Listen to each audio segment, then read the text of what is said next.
everybody. Welcome to a brand new episode of Part of the Problem. I am Dave Smith. I'm rolling solo for this episode, but we got a good one for you. A lot to talk about today. Thank you, first, I should say, to everybody who came out in Dallas and Fort Worth last weekend. There were some great shows, and this was the first time I'd been on the road doing comedy shows again since the Charlie Kirk assassination and all of that. And, it was a weird few weeks there. And as I talked about openly on the show, I was very affected by the whole thing, as I think most of you were as well. And it was great to get back out and do some fun comedy shows. I love those clubs, the Hyenas in Fort Worth and Dallas, especially that one in Fort Worth. But they're both just excellent clubs. If you're in the area, make sure you get out to support them. And I should let you know that this weekend I will be out with Robbie the Fire Bernstein at the House of Comedy in Detroit. Please come out to those shows. Really looking forward to that. Another great club that I really love out there in Detroit. So comicdavesmith.com is the website, and that's where you can get tickets. Okay, so for a few interesting things have been happening in my world, and they kind of all come together for an interesting podcast today. Oh, wait, sorry, forgot. The last thing I wanted to say, and then I promise we're getting right into it, is that tomorrow I have a huge episode for you guys, a huge episode that I think you guys are really going to enjoy. We are recording it tomorrow. Probably will be released on Wednesday. So the schedule might be a little bit messed up this week, but you're going to get more content and a particularly big episode that we're recording tomorrow. So look forward for that, even though I'm being vague and mysterious. You'll find out soon enough.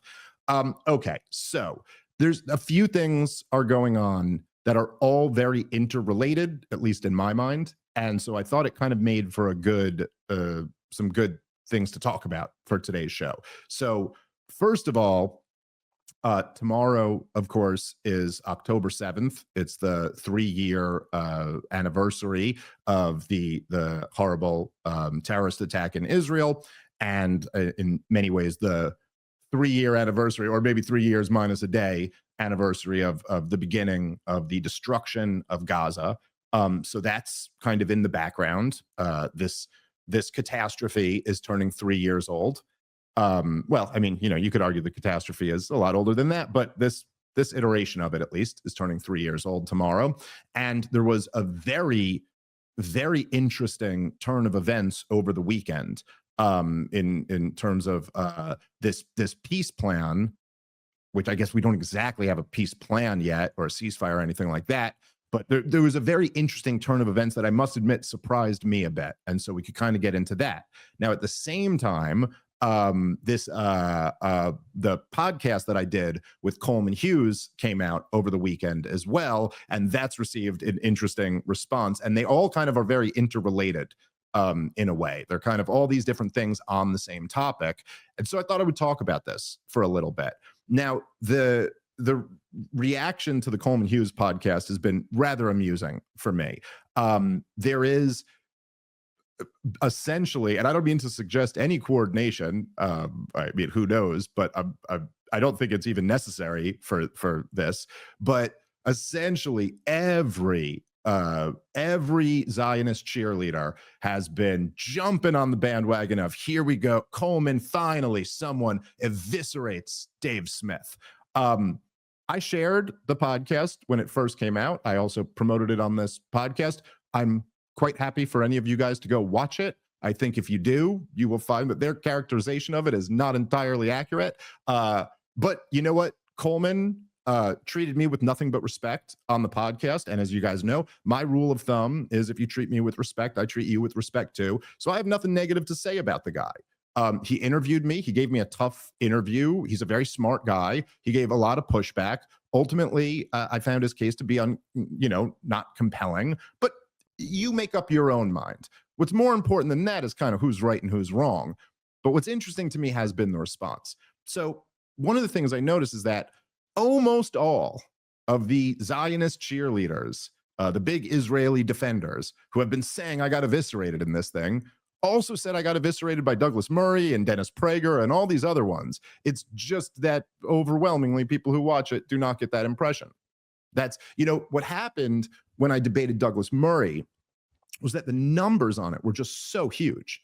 I think the thing is up to like 5 million views on YouTube. It got millions and millions of views more on Spotify. And then like the amount of clips and shares on social media, I mean, it's just the numbers were huge. The biggest thing I've ever been a part of by far. Like not even close. I've done some pretty big shows. That one was by far the biggest. Now with Coleman Hughes, I think last I checked, there were like 200,000 views on the thing. Again, not too shabby, but it's not like the Douglas Murray thing was. And so what happened was all of the exact same people who were saying I got crushed by Coleman Hughes were also saying I got crushed by Douglas Murray. It's just that the numbers of people who actually saw the thing were so large that they were just kind of drowned out by all the people being like, yeah, Douglas Murray just be clowned himself. Now, this is not a one-to-one comparison. I should be clear. Undeniably, Coleman Hughes did a much better job than Douglas Murray, but that's a pretty low bar. I think essentially what happened here is that, like, for the first time, and I don't know if you could call this a debate exactly. Coleman was interviewing me. It was his show. He was interviewing me and dictating what he wanted to talk about. I would call it an interview with a lot of pushback. But regardless, essentially what happened is I've been doing all these debates, and this time I guess you would say I didn't end up with a scalp, and so they'll say you got destroyed or something like that. But there have been some specific responses that I kind of wanted to go over on the show today, because it is once again almost as if it's as I've said over the last 3 years now, it's been kind of fascinating to watch how badly the Israel supporters are losing this debate. And the PR battle is just, I mean, it couldn't have gone any worse for them.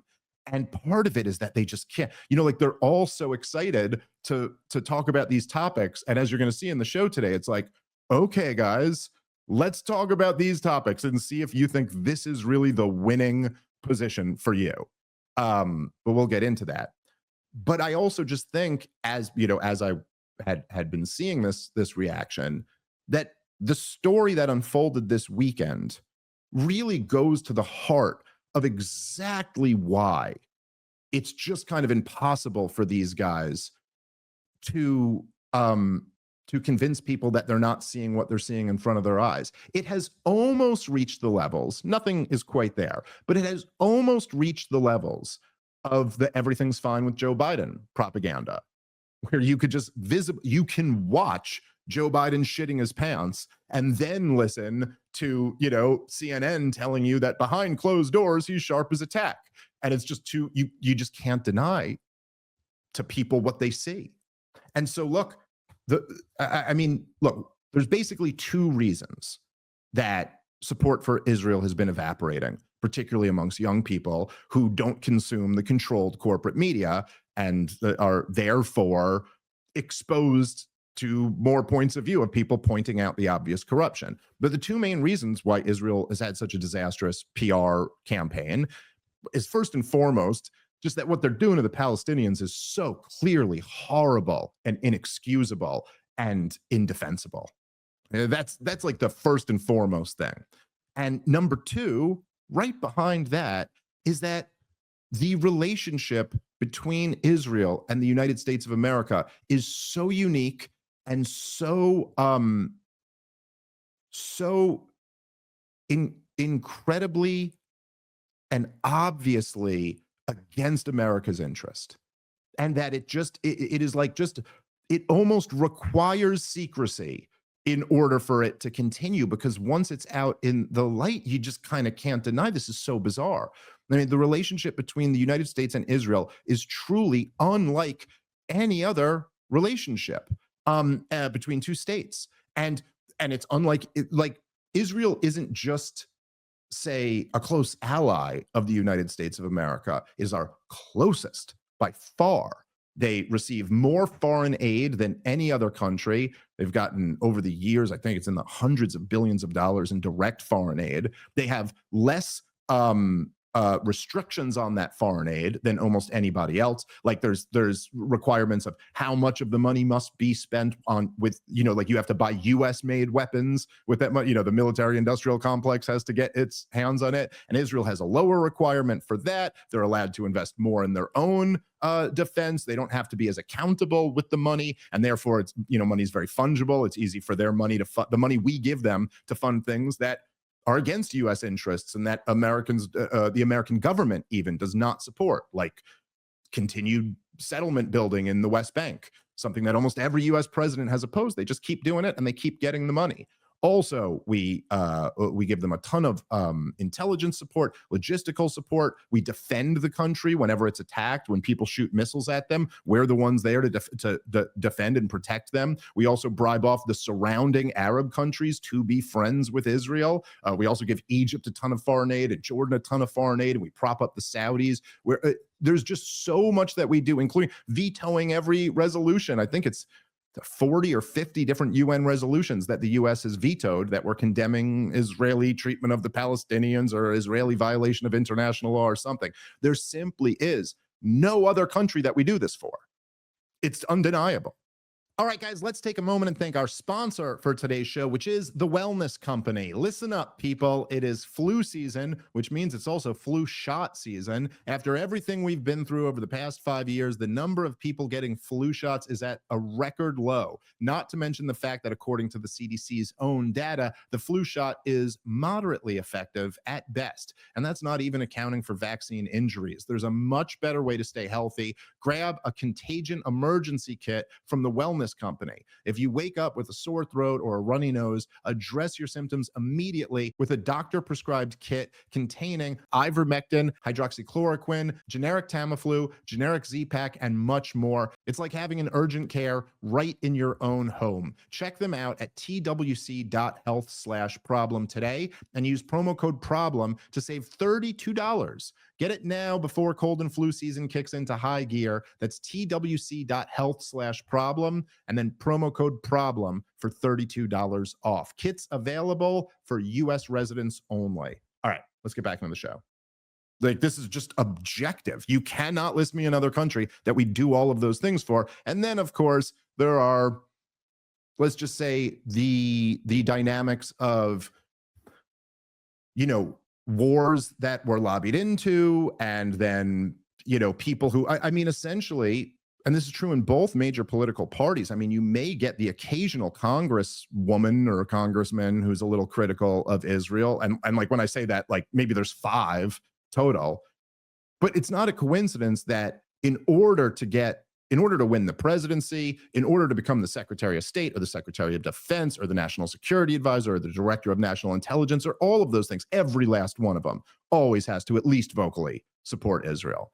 And that's kind of hard to ignore. Now, what happened this weekend that did throw me for a loop, and this is one of the things about having President Trump, and at times it's the worst thing about him, and at times it's the best thing about him. But sometimes he says things that you wouldn't have predicted. So essentially, as we kind of covered on the show last week, there was a peace deal that Donald Trump has been pushing. Donald Trump was able to get, I think, all of the surrounding Arab countries on board with the plan. Netanyahu was then able to get, as was widely reported, was able to get several changes made to the agreement. Donald Trump, this is kind of how it always goes. Donald Trump then presents the new agreement and says, look, I got Netanyahu on board and I got all the Arab leaders on board. That's not exactly true because there's this new plan. Now, he says that Hamas has until Sunday to agree to this or all hell will rain loose on Gaza, as if what's happened over the last 3 years hasn't been enough hell, or what's happened over the last 60 years hasn't been enough hell. But that's what Donald Trump said. Now, this was Sunday. I think it was 8 p.m., I believe he gave him the time. I can't remember what time zone that was in. I'm assuming Eastern. But yeah, I think he gave him until 8 p.m. yesterday as we record this. It's now the next day. Now, what happened that was interesting over the weekend is that Hamas, or late last week and then over the weekend, is that Hamas did not accept the deal, but they offered a counter. Now, this is what surprised me. I was pretty sure that once they didn't accept the deal, then both Donald Trump and Netanyahu in lockstep would say, hey, that's it. That was your choice. You could have accepted the deal. We were very clear. Either you accept the deal or you don't. Now we're in don't territory. But Hamas countered with something. Look, you don't have to trust Hamas or like Hamas or believe that Hamas will follow its word. I guess that's another way of saying trust. You don't have to do any of that. But I think almost everyone could admit that what Hamas countered with was not that bad. I mean, especially if your priority is the Israeli hostages in Gaza. They offered to immediately turn over all of the hostages, including the remains of the dead ones, and turn over power to, but their thing was that they'll only turn over power to a group of Palestinians, not to Israelis, and that it was contingent on an Israeli withdrawal. Now, one of the things that's very interesting about this is that this counter proposal, which, I mean, I'm sure Hamas thought of this, they also know that they're playing a propaganda campaign, as do all parties involved. But what was clever, let's say, about the Hamas counter proposal was that it really does, at least to some degree, expose what a huge percentage of the pro-Israeli argument has been here, in a sense, or at least it attempts to call their bluff, if that makes sense. Because what almost every Israeli defender has been saying when they argue in English, you know what I'm saying? I'm not talking about like what Smotrich is saying in the Knesset or something like that. Like what they're talking, they're like, we want to ethnically cleanse and take the whole strip and greater Israel and all this stuff. But when Benjamin Netanyahu's speaking in English, not Hebrew, or when any of the people who I'm debating on Piers Morgan or any of these other shows, what they say is that, look, Israel doesn't want to be in Gaza. Israel doesn't want to kill all of these innocent civilians. All we care about is eliminating Hamas and retrieving our hostages. And as we've talked about many times over the last few years, those are two very different goals that at times, would require different strategies. But those have been the two goals stated by Netanyahu, his war cabinet, and every Israeli defender. And so Hamas has essentially conceded both of those. They've given them, okay, you can have all your hostages back immediately, and Hamas is out of power, but you've got to leave Gaza. So it really does, in a sense, call their bluff to say, like, hey, what do you actually value here? Now we can really find out, like, do you actually just want to stay in Gaza, or were you telling the truth? In a sense, it's a test. Who was telling the truth? Benjamin Netanyahu in English or Benjamin Netanyahu in Hebrew? So anyway, what I assumed would happen when I'd first read that Hamas made this counter, I just got a sinking feeling in my stomach, and I was like, shit, they're never even going to respond to this. They're just going to say, hey, they didn't accept the deal. More bombs are a dropping. But that's not what happened. And that's what Donald Trump will do for you sometimes. So every now and then, Donald Trump, is incapable of not saying what he's just thinking. And so he blurts it out. Now, the other thing about Donald Trump is that he blurts a ton of things out, and it doesn't necessarily mean anything when he blurts one out. So that's also a thing to keep in mind. But Donald Trump's response to that was, great, Hamas is ready to make peace. And I think this is for, many different reasons, but obviously the obvious reason here is that this is just so clearly not in Donald Trump's interest to continue on every level. There's a major problem dividing his supporters against each other. It is, as Tucker Carlson talked about in his recent podcast with Jeffrey Sachs, but even in his monologue before Jeffrey Sachs came on, the Israel, however you feel about it, and whether you feel like it should or shouldn't, the fact is that the Israel debate is just dominating the political conversation. It has been for 3 years, but as of late, more so than ever. And Donald Trump has his, as we've talked about many times on the show, he's got his major, commentators, influencers, pundits, the guys, these are not small figures, the major ones, all turning on this stuff. And it's a big issue. It's a major issue for Donald Trump right now. And so, of course, if you could put all of that away and also be seen as the guy who negotiated the peace, politically speaking, that is so preferable to being in the situation that we're in right now. And so what Donald Trump did is he came out on Friday and he said, great, we love it. Hamas is ready for peace. And then he went a step further and he said, Israel must stop the bombing of Gaza immediately. And he posted this on a Truth Social. Now, I say all of that to say this, okay? Or actually, I suppose I should add that Israel did not stop attacking Gaza. Now, they are claiming that they've slowed down on some of the aerial strikes, but they killed a bunch of people in Gaza over the weekend. They have not stopped attacking Gaza. And then over this weekend, Israeli leaders were making multiple statements about how there's no ceasefire in place, essentially saying like, hey, look, we don't have a written ceasefire here. We have a right to continue this war. We have not made an agreement. So, not very blatantly saying it, but it's not requiring too much reading between the lines to go, they're saying, hey, we don't have a ceasefire in place. Now, this is what I mean about the relationship between the US and Israel. Now, while it is technically true that Israel does not have a ceasefire in place with signatures from all of the parties involved, the fact is that the commander-in-chief of the United States of America said Israel must stop bombing Gaza, and Israel continued to attack Gaza. And I think much more importantly than that, I think this is really where we get to the heart of the matter. I think almost everybody involved knows, right? So if you list all the things that I said at the beginning that the US does to support Israel, okay, think about all those things. Almost everybody involved knows that if today, which is very possibly might happen, if today Israel just launched another major aerial offensive on Gaza, just started bombing the crap out of them. Like, let's say they did what they did in Iran after Donald Trump. You remember in Iran when Donald Trump said he wanted to move toward a ceasefire, and then Israel attacked, and then even Donald Trump said they don't know what they're fucking doing. Like, this is crazy. Almost everybody knows, if they're being honest, I'd say everybody knows that even if Israel went and launched a major aerial offensive against Gaza today, none of that support would change. None of that would change. And I am sorry, but that is a problem. And nobody who wishes to retain credibility, who wants to tell the truth, can pretend that that's not a problem. You're telling me we give unconditional, extensive support to a country in the Middle East. And even if our commander-in-chief says you must stop this, they still continue to receive that support. I'm sorry, but that is enough to be indefensible for anybody who believes in American sovereignty.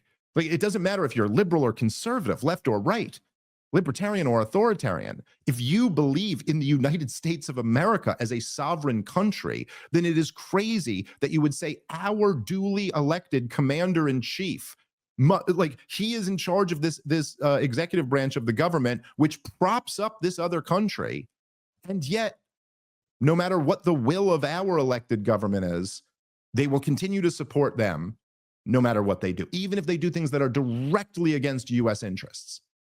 That is just indefensible. And you are simply not going to be able to convince people that that is okay. I don't see how you can. This show is brought to you by BetterHelp. We've all done it before, turning to our barista, hairdresser, or random stranger in the bathroom for life advice. As fun as they are to talk with about everyday topics, when you're looking for help about relationships, anxiety, depression, or other clinical issues, they may not have all the right answers. Instead, get guidance from a credentialed therapist online with BetterHelp. BetterHelp is the easiest way to do therapy these days. It's entirely online. It's designed to be convenient. You can switch therapists at any point for no additional charge, and they have over 30,000 therapists available. They've served over 5 million people globally. If you're thinking about giving therapy a try, go check out BetterHelp at betterhelp.com/problem. And if you sign up at betterhelp.com/problem, our listeners will get 10% off their first month. One more time, that's betterhelp.com/problem, BetterHelp.com/problem. All right, let's get back into the show. And I will say, look, if you take that element and you also add in the fact that the government and the media has lied to the American people about every major crisis of the 21st century and been caught doing it. every one of them. You name the major crises, as we do on the show. That's what this show is. The show might as well be titled How the Government and the Media Are Lying to You About the Current Crisis. And our track record is unblemished. All of them. They've lied through their teeth about all of them and not gotten it wrong, lied. And the American people have woken up to that. And so you have this crazy relationship. You have the fact that everybody knows that the media and the government are not to be trusted. And that leads to people going to some wild conspiracies about it. But that's not what we're suggesting. We're suggesting we just take a look at this relationship. And if there's something conspiratorial about it, then we should notice that. And if there's not, there's not. The relationship still makes no sense. What they're doing to the Palestinians is still indefensible. I would also throw in maybe one other element, which is that, which I think sometimes for people my age and older is a little bit tough to appreciate, but like for young people, it's a bit different. But you could also add that over the last 15 years, every single institution in the country, including those that I mentioned, the government and the media, but also Hollywood and corporate America, and probably, maybe most importantly, academia, have all overtly embraced racialism and have been cramming that down young people's throats for at least 15 years. I mean, they embraced it before then, but really overtly embraced it over the last 15 years. And so you've got a situation where there is this crazy relationship. There are obviously special interests that influence this relationship. The government and the media lie to the American people about it. And all of the institutions have gone racialist over the last few years. And so what you're seeing is a reaction against that oftentimes is conspiratorial and racialist in nature. And I think the most important thing for us to do is just try to focus on what's actually right here. Okay, so on that topic, I'll get to some of the pushback that I've received since the Coleman Hughes interview aired. And as I've said before, what's kind of amusing to me about it and genuinely kind of fascinating is that I just can't believe these guys want to have the fight on this ground. But okay, let's do it. So it seems to me that what I've seen most of the people giving pushback over has been the level of Israeli influence in the war in Iraq, the clean break memo, and the Wesley Clark stuff, which is stuff that I like to talk about all the time. So it's kind of like, okay, I'm quite happy to keep talking about this stuff. There was a clip about me that was going around out there. So I figured, why not play it on the show and then respond to it directly. The clip was posted, and this is part of the reason and why I brought up the dynamic with how many views the Douglas Murray debate got.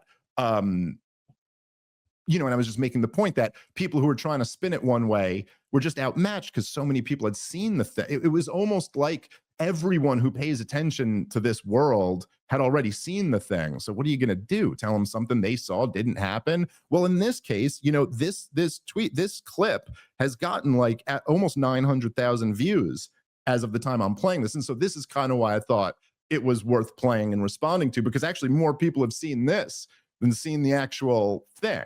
So anyway, we'll get into it a little bit here. Now, this was posted by an account that goes by Milk Bar TV, is what the show is, I guess. Nathan Livingstone, I hope I'm saying that correctly, who had said he was a former fan of mine who had turned against me, I guess, over this and other related things. But here he put together this clip. So here, let's play it, and then I will respond to some of the things that he is saying here. Also have a 4-star general who's on record saying that he saw these plans, that they were going to go overthrow all of these governments. But why is it then that I got 4-star General Wesley Clark, Supreme Commander of the NATO forces? Why is it that he told me that he saw the plans? We know this because the 4-star General Wesley Clark himself said that he was out of power at the time, but he went to the Pentagon and he said that he saw plans. How come I have 4-star General Wesley Clark telling me 10 years prior that we had already made the plan? This has been confirmed by 4-star General Wesley Clark that we were going to topple 7 countries in 5 years. Wesley Clark's 4-star general. He was the head of NATO, and he told Amy Goodman on Democracy Now! That he saw in late 2001 what is become known as the 7 wars in 5 years. That the plan from the neocons in the government was that we were going to overthrow all these governments in the region in the next 5 years. Let's talk about this Wesley Clark memo that he never saw. Okay, so 4-star General Wesley Clark. He never saw it? Yeah, he says so in the C-SPAN interview. You don't remember this? He's talking about it. He says, that this guy, He said, I just got this down from upstairs, meaning the Secretary of Defense office today, and he said, this is a memo that describes how we're going to take out 7 countries in 5 years. I said, is it classified? He said, yes, sir. I said, well, don't show it to me. Rumsfeld, whose sometimes abrasive approach often alienated other cabinet members, produced 20 to 60 snowflakes, these memos, snowflakes a day, 20 to 60 a day. Regularly poured out his thoughts in writing as the basis for developing policy. Every once in a while, one of these ranting Rumsfeld notes to Condi would come. You can almost hear the eye roll. Like, this dude Rumsfeld is drowning us in his little thoughts and his stupid memos. Do you have any evidence that this memo was actually important as opposed to one snowflake in a shifting strategy of 60,000? The fact is that much of what he said came true, and that's what makes it interesting. That's how we're going to take out 7 countries in 5 years. And that this was part of a strategy to overthrow 7 governments in 5 years, and all of them except one have been done. It's literally, he names 7 countries, and there's 1 to go. And that one, by the way, happens to be the one that Donald Trump is flirting with a war with right now, Iran. All the rest of them have happened. Starting with Iraq, and then Syria, Lebanon, Libya, Somalia, Sudan, and finishing off Iran. 3 of the countries out of 7, almost half the countries have not done regime change, let alone within 5 years, let alone in the specific order prescribed by the memo. And not to mention, we did do regime change in countries not on the memo at all, like Liberia. So there's actually no variable from the memo that actually matches our foreign policy. And Coleman, my argument here isn't that, again, I'm not saying that memo came to life and exactly what was written down on that has happened. Of course, there were more memos. Of course, there were more decisions that were added in afterward. I'm saying that a 4-star general said the decision had been made, that he had sources in the Defense Department. His sources in the Defense Department. Who is basing it on what? The memo. There might be lots of memos that go out every day, but a memo that says we're going to topple 7 countries in the next 5 years, a pretty big memo. That's not just one of the regular memos. That's the point. Evidence it was a big memo? Your only evidence is the guy who never read it. You realize how ridiculous this is. You couldn't, if you were a historian writing a book, you'd have to cut this out of the book because you're relying on the hearsay of someone that never even read the document, much less you or I have never read the document. And we know that they were writing 60 documents a day that Condoleezza Rice was putting in the trash. It's a ridiculously low bar of evidence you'd have to consider this memo and everything implied by it important. I mean, I don't know how else to say this, dude. This just feels so nutty to me. I guess we'll just leave this up to people. Okay. And I'm not a historian writing a book. I'm a guy talking about these issues to the American people. So I don't know. You can decide whether you find that to be a pretty interesting story or not.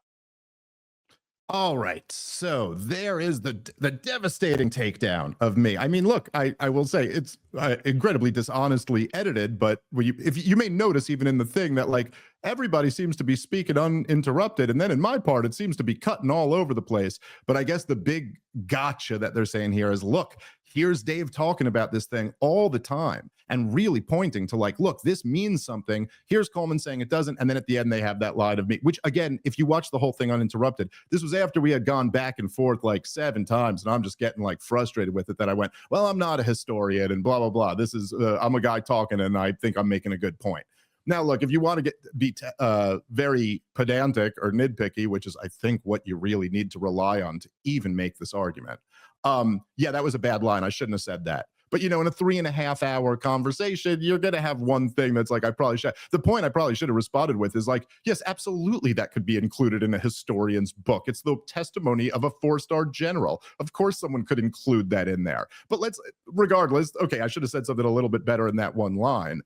But I am fascinated with the idea that this is the fight you guys want to have. And so, okay, let's have it. I think this is reasonable. I will go through the points that were made in this tweet here.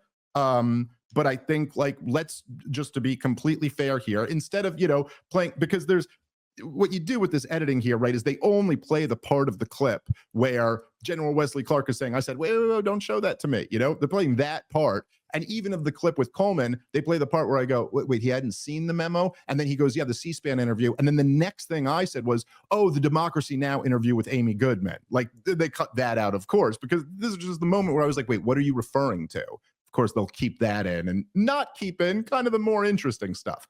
All right, guys, let's take a moment and thank our sponsor for today's show. Brand new sponsor we're happy to have on board, and that is ExpressVPN. Every time you connect to an unencrypted network in a cafe, a hotel, an airport, etc., your online data is not secure. Any hacker on the same network can gain access and steal your personal data. It doesn't take much technological knowledge to hack someone. Just some cheap hardware is needed. A smart 12-year-old can do it. Your data is valuable. Hackers can make up to $1,000 per person selling personal information on the dark web. ExpressVPN stops hackers from stealing your data by creating a secure encrypted tunnel between your device and the internet. It would take a hacker with a supercomputer over 1 billion years to get past ExpressVPN's encryption. It's easy to use. You fire up the app and click one button to get protected. It works on all devices, phones, laptops, tablets, and more, so you can stay secure on the go. Secure your online data today by visiting expressvpn.com/problem. That's expressvpn.com/problem to find out how you can get up to 4 extra months free. That's one more time, that's expressvpn.com/problem. All right, let's get back into the show. But so for the sake of fairness, let's play the whole thing here. So what I want to do right here, okay, is I want to play Wesley Clark's comments on Democracy Now! And then I want to play his comments when he was asked about this on Piers Morgan a few months ago, more recently. So we're going to play the clip. And then the next clip from Piers Morgan is Piers Morgan playing this clip and General Wesley Clark responding to it and giving his thoughts. So I want you guys to listen to this, and then we will talk about whether or not what's being said here is highly relevant. Let's play the clips. About 10 days after 9/11, I went through the Pentagon and I saw Secretary Rumsfeld and Deputy Secretary Wolfowitz. I went downstairs just to say hello to some of the people on the Joint Staff who used to work for me. And one of the generals called me in. He said, "Sir, you got to come in. You got to come in and talk to me a second." I said, "Well, you're too busy." He said, "No." He says, "We've made the decision. We're going to war with Iraq." This was on or about the 20th of September. I said, "We're going to war with Iraq. Why?" He said, "I don't know." He said, "I guess they don't know what else to do." So I said, "Well, did they find some information connecting Saddam to Al Qaeda?" He said, No. He says, "There's nothing new that way. They just made the decision to go to war with Iraq." He said, "I guess it's like we don't know what to do about terrorists, but we got a good military and we can take down governments." And he said, "I guess if the only tool you have is a hammer, every problem has to look like a nail." So I came back to see him a few weeks later, and by that time we were bombing in Afghanistan. I said, "Are we still going to war with Iraq?" And he said, "Oh, it's worse than that." He said, he reached over on his desk, he picked up a piece of paper, and he said, I just got this down from upstairs," meaning the Secretary of Defense office today, and he said, "This is a memo that describes how we're going to take out 7 countries in 5 years, starting with Iraq and then Syria, Lebanon, Libya, Somalia, Sudan, and finishing off Iran." Okay, so this was the original comment by General Wesley Clark. This was the original interview. I believe this was in 2007. But he's talking about 2001 and how quickly the decision to go to that we were going to overthrow Saddam Hussein was made. And then when he came back a few months later, the same general told him that the decision had been made to overthrow 7 countries in the Middle East in the next 5 years. We'll get into this, but let's also in here to have even more context, let's listen to what Wesley Clark said when that exact clip was played for him. And he was asked, what was he saying during that time on Piers Morgan from just a few months ago. Let's play that clip. In 5 years, starting with Iraq and then Syria, Lebanon, Libya, Somalia, Sudan, and finishing off Iran. General Clark, aside from the fact that you have aged extremely well since that clip, given we're 22 years later, so congratulations on your gene pool. When you hear yourself talking then, I mean, you sound almost incredulous about what you were learning there. What do you feel about it? Actually, you know when it started, Piers, is 1991. I went in to see Undersecretary Wolfowitz in May of 91. He told me, I said, you got to be proud of how the troops have done in the Gulf War, right? He said, yeah, but President Bush said they're going to get rid of Saddam. He said, I don't think that's going to happen. He said, but we've got maybe 5 to 10 years to get rid of all these old Soviet surrogate countries, governments like Iraq and Syria and Libya and so forth before the next great superpower comes along.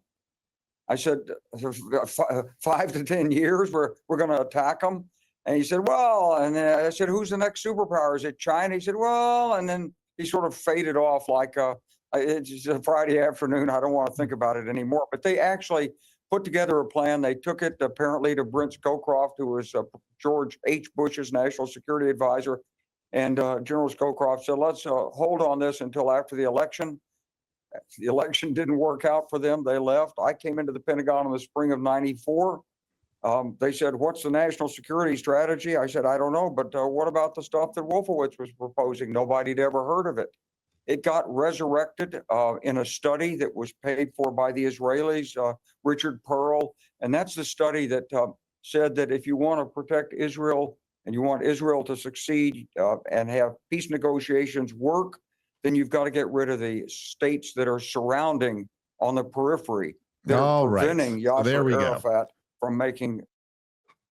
Okay, so just to be clear, when explaining this, not only does Wesley Clark not say, oh, yeah, well, you know, I never saw the memo or something like this. He goes, oh, no. I had seen these plans from 10 years earlier, and that basically this was what the neocons in the George H.W. Bush administration wanted, and they were very upset that he didn't go all the way and overthrow Saddam Hussein. He goes, then they lost the election to Clinton, and then the plan kind of died there because they weren't in power anymore. And in his words, it was reincarnated by a study paid for by the Israelis, saying that if you want to protect Israel, this is the way to do it. Okay, so just to be very clear, now anybody, a starting point here, and this is probably maybe why the reason why I didn't prosecute this case as well as perhaps I could have, is that this just seems to be so obvious on its face to me. And you could see that me in the clip there just saying, like, who's looking at this and saying this isn't crazy? But look, let's take a look here at what actually happened, right? Because there's a list of 7 countries here that General Wesley Clark is saying we were supposed to overthrow in the next 5 years. Okay, so the countries that he listed off are Afghanistan, Iraq, Libya, Syria, Somalia, Sudan, and Iran. Okay. So now if you look at this list of countries, okay, because like what Coleman and these other guys are kind of hanging on to is here is like, yeah, but we didn't get regime change in 7 countries in 5 years. So essentially, Dave, you're telling me that why this is so important is that it ended up coming true. He ended up being right. But look, it didn't come true. So let's examine that for a second, okay? Let's go through the countries. Let's go through subsequently what happened with U.S. and Israeli foreign policy. Now, on the list of countries that the 7 countries, just to be clear here, the United States of America or Israel or both have attacked every country with the possible exception of Sudan. Now, I will say here, Sudan is the country that I know the least about in terms of this stuff. Like, I know that, like I've just read a lot more about the other 6 countries than I have about Sudan. So, do your own research on this or look into it or say what you want. But I also do know that the guy died. Like the guy who they wanted to overthrow, Bashir. Am I getting that right? I want to say, hold on, Omar Bashir, I want to say. Let me double check that here, guys. Yes, Omar al-Bashir. He was the leader in Sudan who died. And they, Southern Sudan did break off of Sudan, and then they had their whole civil war there or whatever. But like, not enough of history about Sudan there. And I don't exactly, I was trying to, I was looking up a little bit of it this morning, and I started like, looking up I forget exactly what I was searching, but I was searching something about like, the Sudan civil war, something like that. And like the number 1 or number 2 hit on Google. Let me see if I could actually pull this up here, because it was just, I don't know, I did just find this funny. But again, just to be clear here, I'm maintaining I really don't know enough about Sudan to speak about it with too much authority, but I did want to, this was just a funny note to me. Let me see if I can find this. I thought I had it here in my history somewhere. Maybe not, but it was like the number 2 hit on Google, I believe, was a George Soros. It was a George Soros operation saying something about how important breaking up Sudan was, or something like that. So like, I don't know the exact level of what like U.S. Israeli / Western, meddling was in South Sudan splitting off there. But let's just say, okay, that one maybe didn't exactly come true. The other 6. Every single one of them has been attacked by the United States of America or Israel or both. Let's go through them real quick. Afghanistan and Iraq, obviously, right? 2 of the longest wars in American history. I guess you could say, conventionally speaking, the 2 longest wars in American history.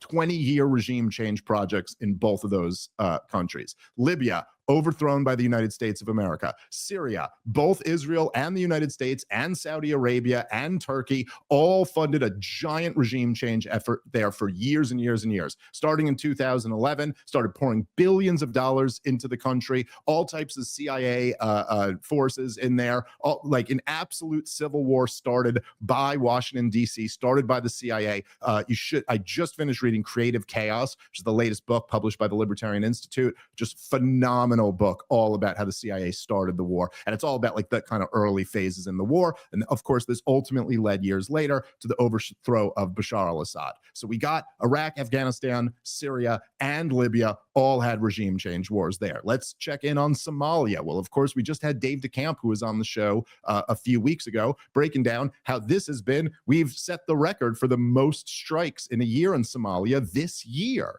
Now, it's not a conventional boots on the ground war in the same way that Iraq or Afghanistan was. And so it's not like really thought of as America's longest war. We didn't send tens of thousands of boots to go occupy the country. It's been more of a CIA, JSOC, special forces kind of war. But if you call that a war, which we would call if anyone else did it to us, it is actually the longest war in American history and still going on there. What was the other one? Who have we not hit? Yeah, we did Iraq, Afghanistan, Syria, Libya, Somalia, did Sudan, and Iran.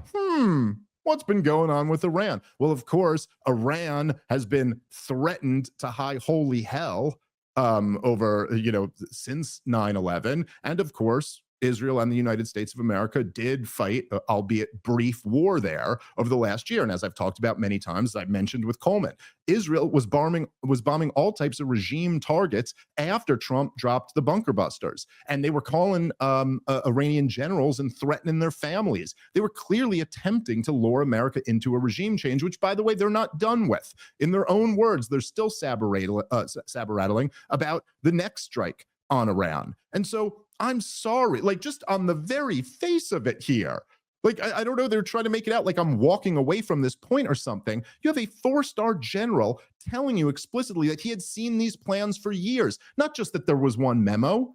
That the memo isn't even the point. The point is that he said a general confirmed that the decision had already been made. And yes, we went on to do that or attempt to do that in just about all of the countries listed. I'm sorry, what honest person does not find this to be relevant and interesting information?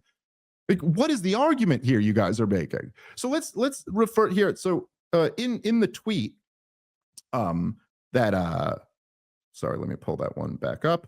In the tweet that, what was his name again? That Nathan here wrote, he says, okay, Dave keeps saying all this stuff or whatever. He goes, except, as Coleman Hughes brilliantly showed in their debate, 1, Clark never even saw the memo. Like, This is what they're harping on. This is how pedantic they're trying to be. That during, like honestly, guys, I just tell me what you think of this. That yes, Wesley Clark does say, "Hey, tried to show it to me," and I was kind of like, I don't know. And it's not exactly clear what he saw or didn't see on the memo, but that's not really the point. Now, is it? I mean, it seemed like the way Wesley Clark was saying it was almost like, hey, I don't want to get you in trouble because yes, is that classified? And then goes, hey, I don't want to get you in trouble. Now, I don't exactly understand because Wesley Clark almost certainly would have had top secret security clearance at the time. So I don't see why it would have been getting him in trouble to show it to him. But nonetheless, that seemed to be what he was saying. But that's really not the point. Now, is it? Whether he saw the memo is completely irrelevant. He's claiming he's seen these plans laid out for years. The point is that we went on to do so much of it. And you could downplay it, like Coleman sitting there saying like, well, half the countries didn't have regime changes. Okay, the US and Israel, sometimes and Israel, has attacked 6 out of the 7 countries. And one of them stopped kind of being a problem because the leader died and there was a civil war. Seems pretty relevant to me. All right, guys, let's take a moment and thank our sponsor for today's show, which is Masa Chips. Did you know that all chips and fries used to be cooked in tallow up until the 1990s when big corporations switched to cheap processed seed oils? Well, if you still want some of those tallow chips, you can get them now with Masa. They decided to do something about this. They created a tasty and delicious tortilla chip with just 3 ingredients and no seed oils. These chips don't only avoid all the bad stuff, they taste great too. Masa is crunchier, tastier, and sturdier than other chips. Snacking on Masa chips is nothing like eating regular chips. With Masa, you feel satisfied, light, and energetic with no crash, bloat, or gross sluggish feeling afterward. Masa chips are beloved by tens of thousands of customers and have been endorsed by industry-leading health and nutrition experts like Ben Greenfield and Gary Brecka. And if you're ready to give Masa a try, just go to masachips.com/Dave and use the promo code Dave for 25% off your first order. That's masachips.com/Dave, promo code Dave for 25% off your first order. All right, let's get back into the show. Now, the second point here in the tweet is Rumsfeld would send 20 to 60 of these memos a day. They weren't taken seriously. Okay, but the one that laid out that we were going to attack 7 countries in 5 years, and then we went on to pretty much do it, that seems to be a really relevant memo. Like, I don't care how many he sent a day. Let's talk about that one. This is on the level of me saying like, we got a confession from the murderer, and you go, yeah, but he said like 1,000 things that day. It's like, okay, well, I'm really focused on this one. Number 3, in fact, for half of those countries on the list, this never even happened. Sorry, we just went through the countries on the list. And that doesn't it doesn't prove anything. I'm sorry. No, it either did happen or was attempted in all of these countries. And the fact that the fact that if it didn't happen precisely the way Wesley Clark said or in the time frame, it doesn't make this any less relevant and interesting. Then the next one, and for other countries not on the list, there were regime changes. Well, that means nothing. That means absolutely nothing. The fact that we also fought other conflicts doesn't prove wrong that this was the thinking in Washington at that time. Now, does it? Or does it prove that does it prove that this mean like it just because we went and attacked other countries also, like take for example Yemen. Okay, Yemen wasn't on that list, but we did, launch a huge drone bomb campaign there for many years, starting in 2009. And then starting in 2015, we backed the Saudi invasion and really helped them. I mean, our Navy was doing the blockading and our Air Force was refueling the Saudi fighter jets. So it was really like an America-Saudi war in Yemen. And that wasn't because of Israel. And it wasn't because of the 7 countries in 5 years. It wasn't any of that stuff. It was essentially to placate the Saudis. The Saudis were real pissed about the war in Iraq, and they were real pissed about the deal in Iran, and they're also an important trading partner. And so, yeah, there are other things too. The world is complicated, and there's lots of different factors, but that's just a complete non-point. The point is that we got a 4-star general telling us that these plans were laid out, and then they were in large part carried out. Now, I would just, again, the other aspect here is that this is like you have Wesley Clark here saying that this was brought back to life by a study funded by the Israelis, that the best way to protect Israel is this. Okay, Well, who were the neoconservatives who were in power? Who are the people who he's talking about made this plan? Oh, yeah, it's the same people who wrote the clean break memo. It is totally consistent, not just with what Wesley Clark is saying, what they wrote in their own words. And so Coleman would try to, jump on these things like, yeah, but the clean break memo says that the Hashemite king would be installed in Iraq. And it's like, yeah, but then that guy died. They still kept pushing forward with the plans to invade Iraq. I'm sorry, like it is relevant, like in the same way that it's relevant if a murderer was planning the murder for many years, it's relevant that they were planning the war for many years. I'll just add in this because look, I'll say if anybody is interested in learning more about this or actually trying to understand this stuff, and this is, look, some reading is required in order to do that, but I would say I reposted today on Twitter, and I'll put in the show notes for this one of the best threads that Scott Horton put together over on Twitter. If you want to find it, it's up on my Twitter right now. It starts with phenomenal thread by the great Scott Horton. And the thread is called How the Neoconservatives Lied Us into War with Iraq 20 Years Ago, a thread of the very best articles. And it's got about 25 of the absolute best articles you could read on this. And one of the articles there is the Israel Lobby by Walt and John Mearsheimer. And so I would, with the caveat, because they wrote this article and then they ultimately wrote a book with the same title. So I'd add that book in there. So I got one book and about 20 to 25 articles. If you want to read them, I'm just saying this is the challenge to any honest person. Read all of them and come back to me and try to argue. Try to argue that the case is not just overwhelming that the neoconservatives, in large part on behalf of Israel, were pushing for this war.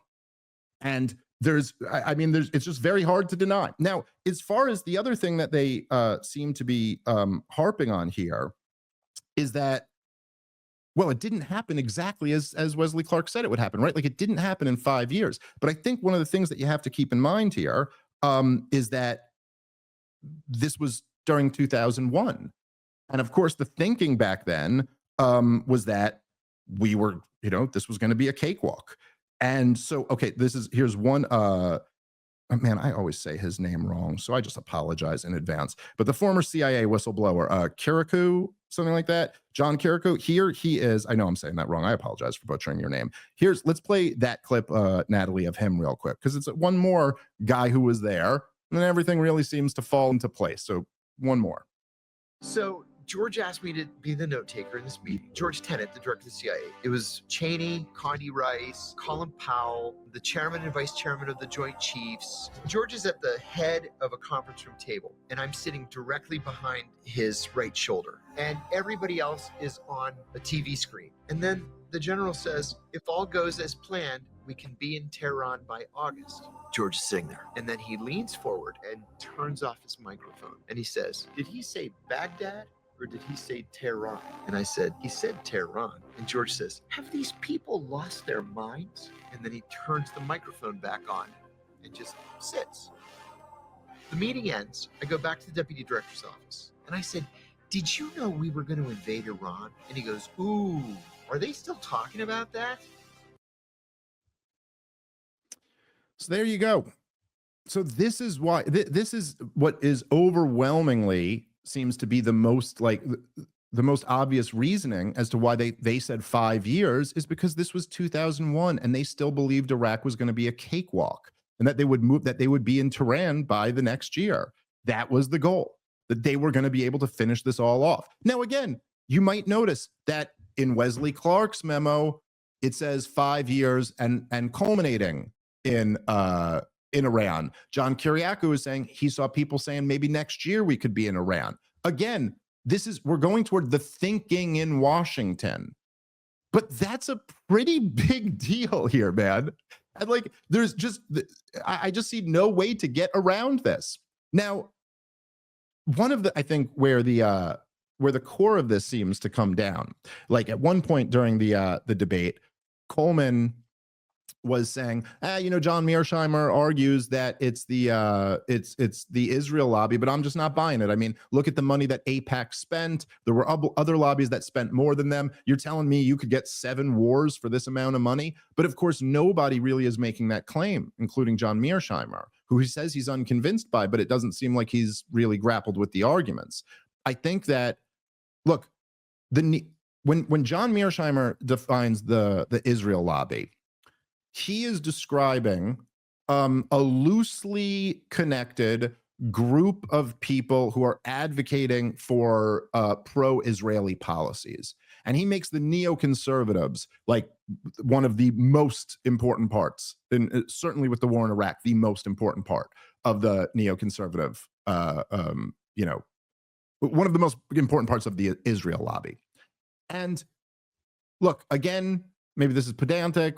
You could sit here and argue about, like, should you consider the neocons part of the Israel lobby or not? Okay. I'll say it like this. No matter what you want to call them, here's the dynamic. Okay. Let's say there were a bunch of people, call them the neoconservatives, okay, who were all on record as saying that they were deeply committed to France.